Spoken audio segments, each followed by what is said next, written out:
Sono Volfango Peretti Poggi, il pittore. E beh, ma sono diventato un burattino anch'io, no? Per Giove. Così ho potuto realizzare il mio sogno nel cassetto, cioè quello di recitare l'Amleto di Shakespeare coi burattini. E come dico nello spettacolo, visto che modestamente ricopro il ruolo di burattinaio, io dico che i miei non sono burattini, sono ritratti. I burattini bolognesi, siamo nel 2011 e il Comune di Bologna, dopo anni di attività, io ho cominciato a dedicarmi ai progetti culturali per la città nel 2007, quando Sganapino ha compiuto 130 anni, eravamo nelle sale museali del Baraccano. Dopo un pochino il Comune si è accorto di questi miei sforzi e quindi decide di accogliere il mio progetto Burattini a Bologna nel cortile d'onore di Palazzo d'Accursio, il municipio, la sede storica del nostro comune, la casa del popolo potremmo dire. E i burattini sono la voce, la memoria, la storia del popolo, dei bolognesi, e oggi il progetto si è ampliato, è cresciuto e io sono molto contento di questo. Negli anni, con alcuni intervalli, poi siamo tornati nel 2017 dove abbiamo fatto un tributo a Volfango Peretti Poggi nell'anno della morte.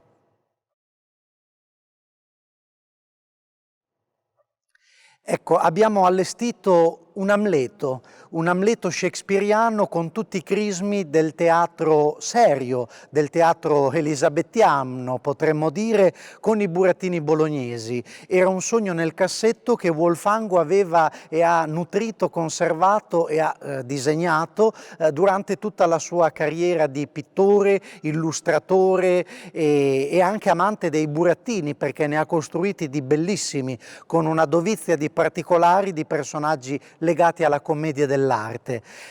Invece il suo Amleto prevedeva i personaggi tipici bolognesi, oltre al principe pallido di Danimarca, allo zio che ha spodestato il padre dal trono, la madre, la regina Gertrude, c'erano anche Balanzone a sostituzione di Polonio e anche Fagiolina e Sganapino nel ruolo di Beccamorti, i fool, i clown shakespeariani.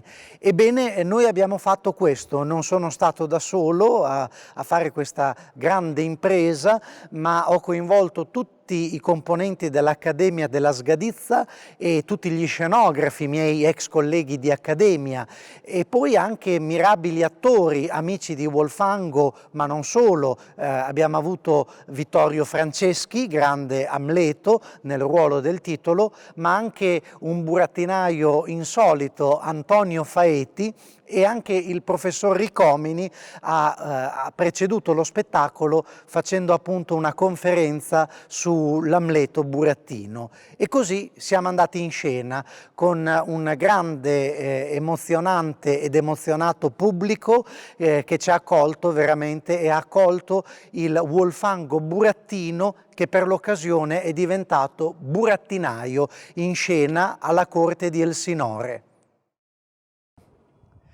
Volfango faceva sempre parte del pubblico dei burattini e proprio in questo cortile mi ripeteva sempre: dobbiamo fare l'Amleto, Riccardino, ricordati l'Amleto, ed era da un pezzo che ci andava avanti con questa storia e siamo riusciti a farlo, e lui sempre diceva che questo era il luogo ideale per riportare i burattini a una dignità teatrale, culturale e divulgativa anche per un pubblico che non fosse solo bolognese. Infatti oggi ci raggiungono anche tanti turisti. Proprio quell'anno appunto Burattini a Bologna diventa un tributo a Volfango, stiamo parlando sempre del 2017, dell'anno in cui lui è scomparso. La Camera Ardente si è fatta proprio quassù, in Sala Savonuzzi, dove è esposto il suo grande quadro del cassetto.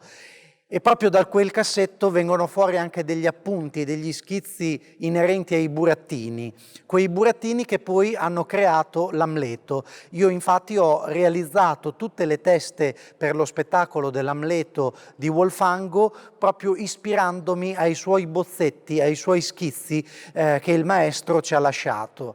La collaborazione poi con la famiglia, nello specifico con la figlia Alighiera Peretti Poggi, ha dato vita anche al libro Burattini a Bologna, anche questo si chiama così, Edizioni Minerva, di cui Alighiera ne è stata la curatrice, io l'autore e Wolfango l'illustratore, perché proprio nella sua casa d'arte abbiamo rinvenuto più di 300 tavole di maschere della commedia dell'arte, burattini, progetti per il teatro di figura. E così dal 2017 la rassegna estiva è caratterizzata da questa presenza. Si chiama Burattini a Bologna con Wolfango perché appunto Wolf è il nostro illustratore ideale. Modestamente la torniamo a fare, che c'è la tavolozza che non vuole collaborare. Wolfango Peretti Poggi è nato e vissuto a Bologna, è nato il 28 di aprile del 1926 ed è sempre cresciuto a Bologna e nella provincia di Bologna durante il periodo della guerra, ma ha disegnato e dipinto tantissimo e ogni cosa, e per lui disegnare e dipingere erano come respirare e vivere, come lui stesso ci ricorda.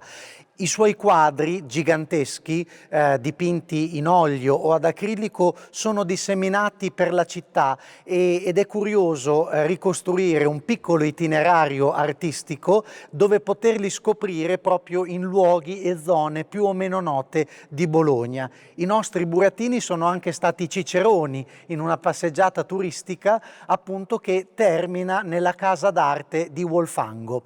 È un grande pittore, un grande artista, anche se lui non amava definirsi tale. Lui era sicuramente un pittore e un illustratore e grande è stata la sua produzione, come dicevo anche sui burattini e sulle maschere della commedia dell'arte, e il libro Burattini a Bologna ne è pieno.